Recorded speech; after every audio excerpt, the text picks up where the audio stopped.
March 3rd was our monthly Gym Leader Challenge tournament over at Clubhouse Games. And even before round 1 starts, we've got players getting some last-minute practice in with their decks.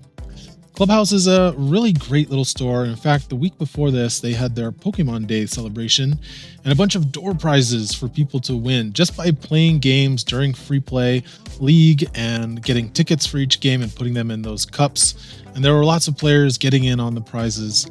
My own son was even lucky enough to win a Paldea Adventure Box that is now one of his prized Pokemon possessions in our house. Back to our March GLC tournament, we've got our usual 8 players showing up. Usually we get about 8 to 10. And for this video, we'll be looking at several games from the tournament, recorded by myself and Cory. First up will be Cory playing his variation of Swamp Fire up against Michael, who is playing Lightning Spread. And both players are able to set up pretty quickly, with Michael getting Zebstrika, Flaffy, and Electric set up on his second turn.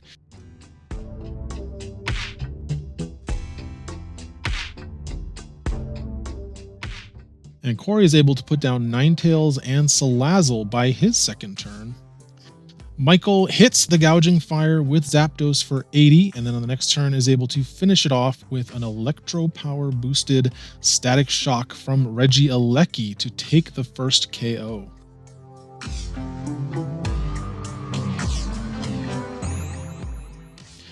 Cory rescue stretchers the Gouging Fire back into play and attaches a Fighting Fury Belt and trades some damage with Zapdos, poking for the 30 damage.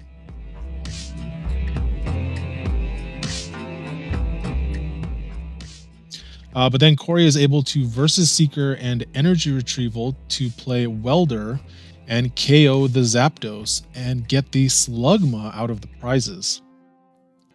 Michael is able to KO back with Regieleki's Terra Spark, hitting Salazzle and Ninetales for 40 additional damage.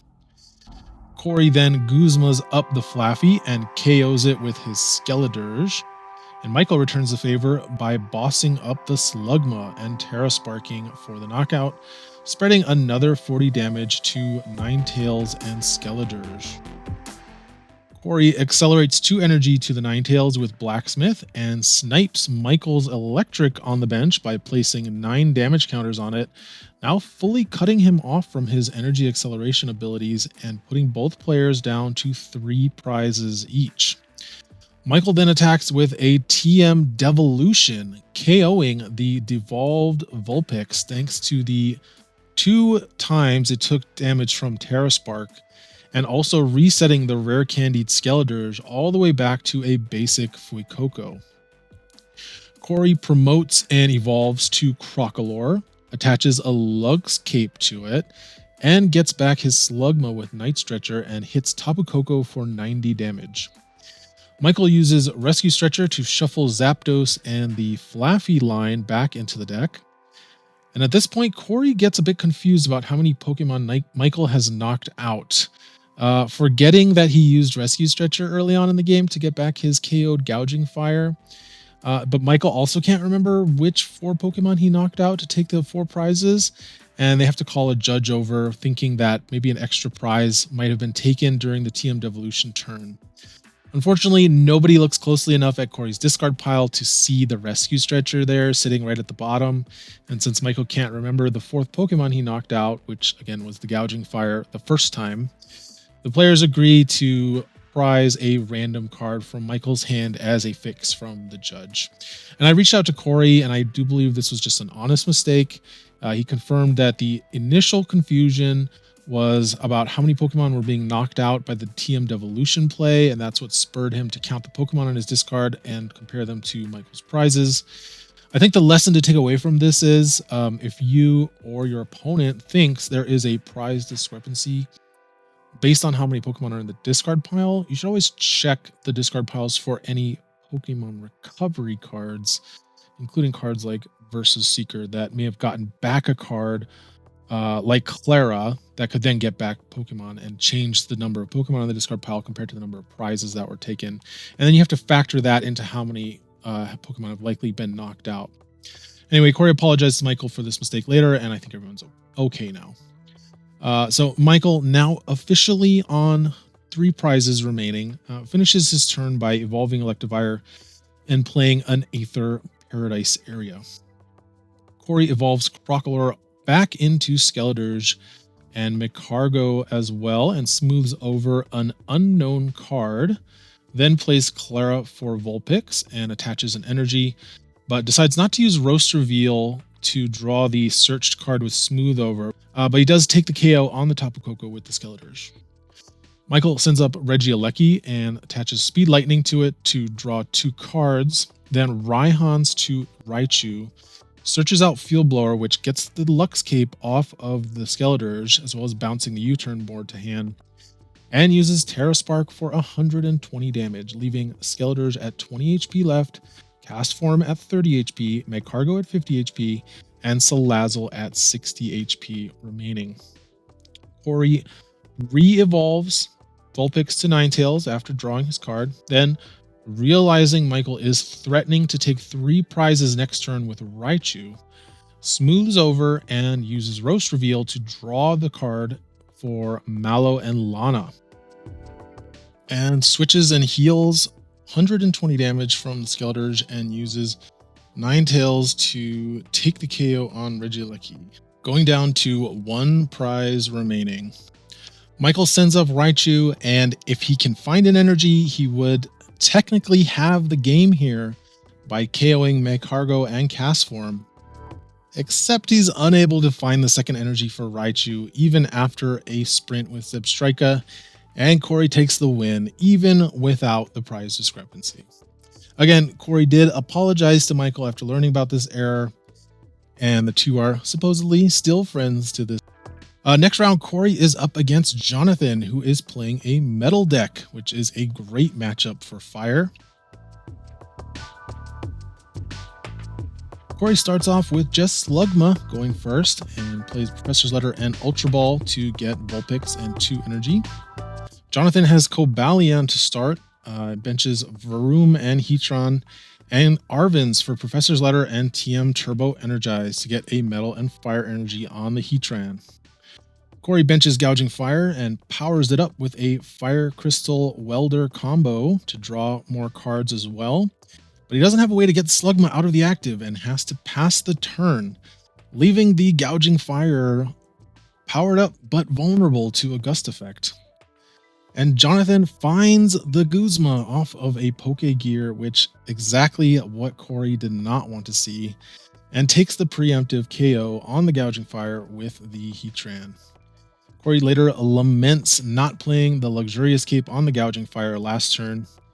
He Kofus and plays Stretcher to get back the Gouging Fire, this time putting the Lux Cape on it and attaching a Heat Fire Energy, leaving a basic Fire Energy in his hand and bringing it up to 250 HP, but once again has to pass, again offering up Slugma as the sacrifice. Jonathan discards Melmetal to bench Beldum with a Quick Ball, and Heatran slurps up the Slugma, going to 4 prizes. Cory sends up the Gouging Fire and has the Blacksmith to finish powering it up, benching Salandit and Castform and taking the KO on the Fire Weak Heatran for 340 damage. Jonathan uses Clara to bring back the Heatran and its fire energy and plays Academy at Night to put a metal energy on top of his deck, and then accelerates it onto Heatran with Metang, and finds Bronzor off the prizes with Hisuian Heavy Ball. Cobalion uses Quick Guard to prevent all damage from basic Pokemon to it the next turn. But Cory's got the answer as he grabs Escape Rope with Arven to break the Quick Guard, and Jonathan chooses to sacrifice his Metang, putting both players at 4 prizes. Jonathan uses Cypher Maniac to put Bronzong and Mount Coronet on top of the deck and then draws them with Revavroom, uses Field Blower on the Luxurious Cape, and takes the KO on the Gouging Fire. Cory top decks Salazzle and with a Fire Energy in hand, but opts to play Ball Guy before drawing with Roast Reveal, But unfortunately, none of his remaining ball cards are able to grab Ninetales that he needs, and Suian Heavy Ball reveals Mag Cargo in the prizes. Level Ball gets Fuecoco, with regular Heavy Ball being able to get either Crocolore or Skelligers next turn, and he has to pass the turn. Jonathan top decks the Emergency Entry Metagross, which is able to then go directly onto his bench and draws him 3 cards. Lucamines for Clara and Guzma, and takes his 4th prize on the cast form. Cory finds a Raihan off of the Pokegear, allowing him to grab Rare Candy and evolve into Skeletors to take the KO on the Heatran. Going down to 3 prizes remaining. Jonathan Guzma's up Salazzle, sends up the Metagross, and puts down a Full Metal Lab and Iron Metal Core for 100 damage reduction on the Metagross, and is able to KO the Salazzle with the 100 damage Meteor Mash, going down to 1 prize and threatening to hit for 200 next turn with Meteor Mash. Of course, Cory is able to burn through all those defenses with Skeletors thanks to Metagross being weak to fire, and goes down to 2 prizes. His Skeletors is impressively still at a full 180 HP, but it will need to survive 2 more attacks for Cory to win this game. But then the second shoe drops, and with the second use of Clara bringing back the Melmetal onto the Meltan that already had 1 energy on it, and with Bronzong and a Metal Goggles, Melmetal is able to swing with Reforged Axe for 250 damage on the Skeletors to take the final prize. And Jonathan takes the win. But Cory's Fire deck was not the most difficult matchup for Jonathan that night. As it turns out, he had an even greater weakness at the tournament, Vicki, who I am told is Jonathan's fiance and a formidable player. Vicki is playing a colorless deck using both Crazy Code Porygon and Primal Turbo Archeops to accelerate energy. Note that this was both before the release of Journey Together and all the Hops Pokemon, and before the double colorless and twin ban was in effect or even announced.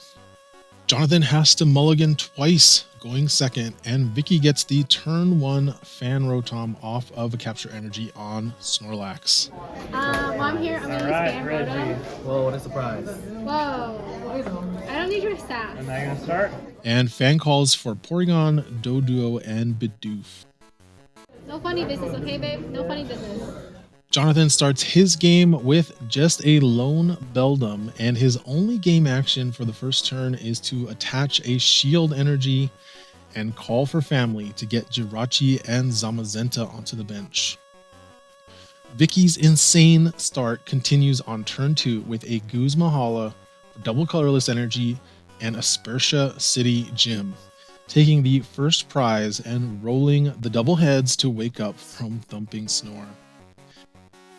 Jonathan finds Iono off of Stellar Wish, but plays Clara instead to get just the single Beldum back onto the bench and passes. I think you really should have Iono. Vicki starts building up energy on her Lugia on the bench and building up damage counters on the Dodrio, and KOs the Jirachi, taking a 2 prize lead. Jonathan evolves his Beldum to Metang and gets 1 energy off of Metal Maker. Then off the Iono, uses Adventure Bag to get Floatstone and TM Turbo Energize. Finally getting the Zamazenta powered up and ending the turn. Vicki Snorlax fails to wake up, going to her turn, but a Guzma here would be absolutely devastating. And Vicki plays Trainer's Mail, but alas, fails to find the Guzma.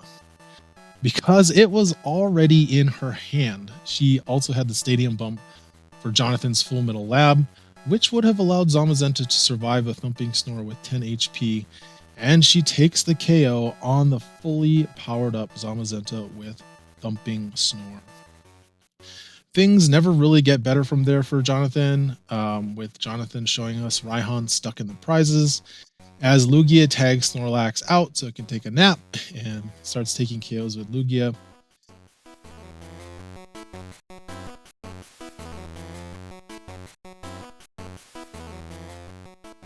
And eventually, Vicki shows the boss's orders to take the final prize. She even ruthlessly makes him choose. Who do you want to choose? There we go. You get to pick. It doesn't matter. Who do you like the least? Sacrifice a child. Good God. Absolutely terrifying. And so, Vicki went 3-0 that night and earned her colorless badge. Congratulations to Vicki for her awesome run, and more importantly, for skunking her fiance in a game of card sports 6-0. On camera, no less. Sorry, Jonathan. Great to have her and Jonathan in our community now. I look forward to seeing more games with them on the channel. Thanks everyone for watching. We'll see you next time.